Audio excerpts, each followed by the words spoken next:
Bien-aimés de Dieu, j'ai voulu attirer l'attention de chacun de nous sur un fait, sur l'identité que nous avons. Amen. Regardez, lorsque nous préparons, lorsque nous faisons la cuisine, il n'existe personne aujourd'hui qui ne prépare sans sel. Amen. Tu vas beau mettre les ingrédients, tu vas beau mettre tout dans ta sauce.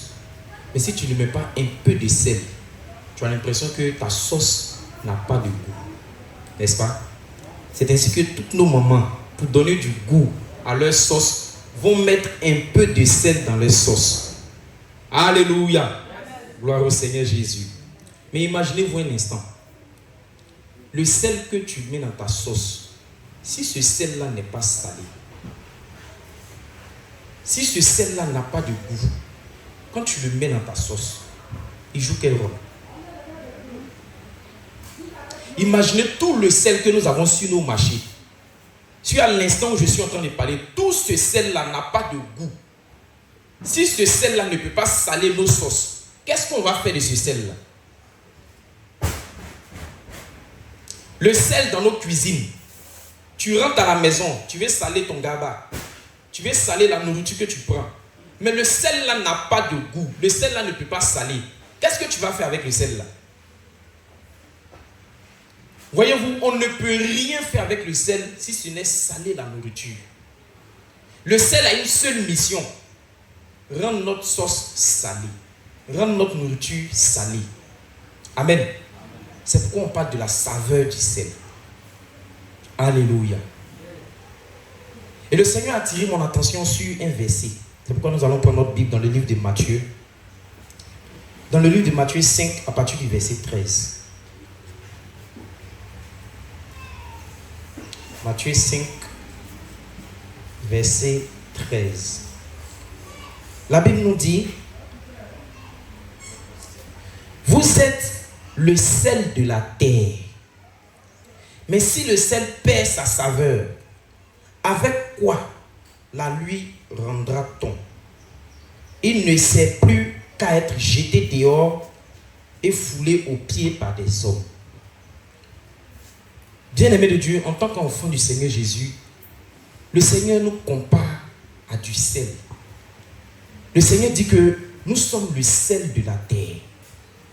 En d'autres termes, c'est nous qui devons saler la terre. C'est nous qui devons donner du goût à la terre. C'est-à-dire quoi? La terre doit ressembler à ce que nous, on lui donne. Amen. Mais faisons le constat aujourd'hui. C'est nous qui ressemblons plutôt au monde. C'est comme si c'est nous que le monde salait. Nous qui sommes enfants de Dieu. Nous qui avons reçu le sel. Nous qui devons donner du goût à la terre. Il n'y a plus de différence entre nous aujourd'hui et les enfants du monde. On n'arrive plus à faire la différence entre un chrétien aujourd'hui et quelqu'un qui sert dans le monde. Parce qu'on n'arrive plus à saler le monde. On n'arrive plus à orienter le monde. On n'arrive plus à dire au monde: non, ceci n'est pas la voie de Dieu, voici la voie de Dieu. De telle sorte qu'aujourd'hui le monde est corrompu. Et l'homme est en train de se dénaturer. Regardez toute la création de Dieu. Tout ce que Dieu a créé, ils sont tous en ordre et ils respectent l'ordre que le Seigneur leur a donné. Les arbres, en leur saison, produisent du fruit. Le soleil, lorsque c'est son temps, il sort. La lune, lorsque c'est sa période, elle sort. Mais regardez les hommes. On ne respecte pas ce que Dieu nous a dit dans sa volonté.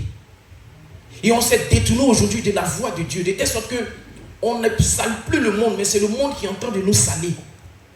Il n'est plus étonnant aujourd'hui de voir une femme dire et proclamer devant tout le monde qu'elle est fière d'être la maîtresse d'un homme marié. On ne se cache plus aujourd'hui. C'est devenu un phénomène normal de voir un frère qui sort avec son ami garçon. C'est-à-dire son ami garçon est devenu son mari.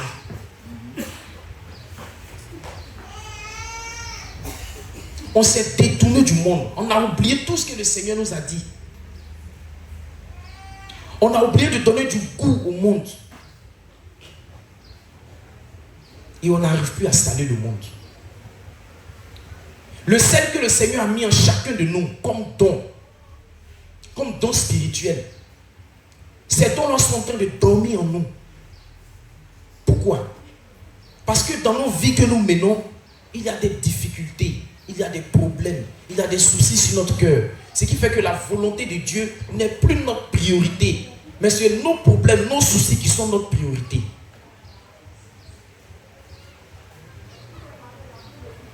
Bien-aimé de Dieu, ce n'est pas normal.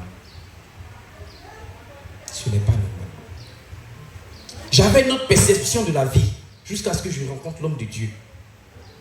Mais il y a eu des fois où je me suis posé la question de savoir, mais face à certaines situations, comment est-ce que le monsieur fait pour garder la tête haute? Face à certains soucis, certains problèmes, comment est-ce qu'il fait pour venir s'arrêter devant nous et nous dire fais ceci, fais cela? Mais c'est parce qu'il a compris ce qu'il était. C'est parce qu'il a compris qu'il avait de la saveur en lui. Donc les soucis de ce monde ne pouvaient pas le détenir de la saveur qu'il avait. Mais il fallait qu'il apporte cette saveur-là au monde.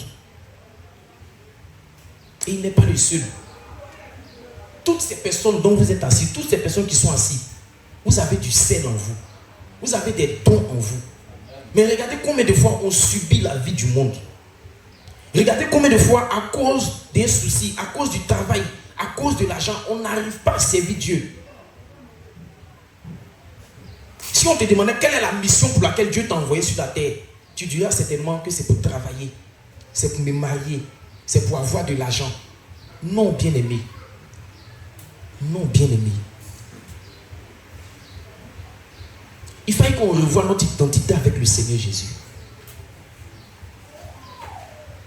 Et c'est pourquoi, voyant toutes ces choses, le Seigneur Jésus est monté sur cette croix. La Bible dit qu'il est mort avec nous. Le problème pour lequel tu te tues, le problème pour lequel tu te bats, le problème pour lequel tu n'arrives pas à prier, à avoir une intimité avec Dieu. La Bible dit que le Seigneur est mort avec ces choses. Et le troisième jour, il est ressuscité. Donc nous n'avons plus à craindre de nos soucis, mais nous devons garder les yeux fixés sur Dieu. La Bible dit quoi? Élisée était avec le prophète Élie, son père spirituel. Il dit, Père, je veux avoir la double onction, c'est-à-dire la double portion de ton onction. Le Père lui dit quoi? Si tu me vois monter dans le ciel, tu auras cette option-là. Cela veut dire quoi? Quelles que soient les situations que tu vis, il faut que tu gardes les yeux fixés sur ton maître. Et qui est notre maître? C'est le Seigneur Jésus. C'est lui qui pourvoit nos besoins. C'est lui qui pourvoit nos soucis. C'est celui-là qui se charge de nos fardeaux. C'est pourquoi ils l'ont maltraité. C'est pourquoi ils l'ont chicoté. Bien-aimés de Dieu, nous lisons la Bible. Et on nous enseigne comment est-ce que le Seigneur a souffert. Comment est-ce qu'il a supporté.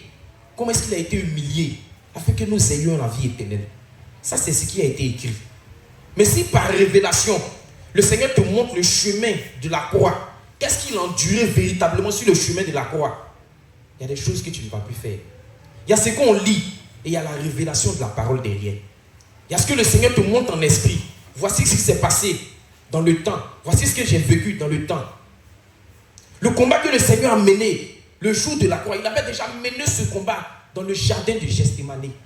Comment on pouvait expliquer que quelqu'un qui prie et sa sueur se transforme en sang?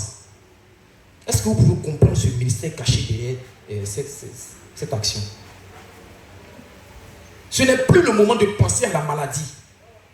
Ce n'est plus le moment de penser aux problèmes d'argent. Ce n'est plus le moment de penser aux difficultés que nous vivons. Mais c'est le moment de penser au royaume des cieux. À l'instant où vous m'écoutez, à l'instant où vous me voyez, le Seigneur dit qu'il viendra comme un voleur. Dites-moi, s'il apparaît aujourd'hui au devant de toi, au devant de moi, qui peut dire qu'il sera sauvé? Qui peut dire qu'il a marché dans la voie de Dieu? Qu'est-ce que tu vas présenter à Dieu pour hériter du royaume des cieux? Certainement tu vas dire, Seigneur, non, je n'avais pas le temps, je devais payer le loyer. Donc du coup, j'étais obligé d'aller travailler. Seigneur, tu m'as envoyé vers ta fille, prier pour elle. Mais je n'avais pas le temps. Parce qu'en ce moment-là, mon fils était en train de chauffer. Seigneur, tu m'as envoyé travailler pour toi. Mais je n'ai pas eu le temps. Parce que je devais de l'argent à quelqu'un. Il fallait que j'aille chercher de l'argent. Le Seigneur ne peut pas te demander ces choses. Et même ceux qui ont dit, Seigneur, nous avons prophétisé en ton nom. Nous avons parlé en ton nom. Nous avons guéri des malades en ton nom. La Bible dit que bien d'entre eux ne seront pas au ciel. Pourquoi? Ils ont parlé de Dieu, ils ont marché pour Dieu, mais ils ne seront pas au ciel. Est-ce qu'on s'est demandé combien de fois, combien ces personnes ont marché pour qu'ils n'héritent pas du royaume des cieux? Bien-aimés de Dieu, sortons des émotions. Le monde tire à sa fin. Le monde est en train de tirer à sa fin. Viendra un moment où tu vas comprendre que ton corps que tu chéris tant, le corps que tu laves, que tu habilles, que tu parfumes, n'a pas de valeur devant Dieu. Ce corps-là va pourrir sur la terre. Mais ce qui est important, c'est pourquoi le Seigneur est monté sur cette croix. C'est à cause de ton âme. C'est à cause de ton âme que le Seigneur est monté sur la croix. Il est mort avec tes soucis. Il est ressuscité avec tes soucis. Pour qu'au troisième jour, tu ne penses plus à tes problèmes, mais que tu penses à la vie éternelle. Mais qu'est-ce que tu fais de cette vie éternelle aujourd'hui? Qu'est-ce que tu fais de cette vie éternelle? Qu'est-ce que tu fais de cette vie éternelle? Il y a eu un temps où je vivais à Bobo, où je devais venir servir Dieu auprès des papas ici.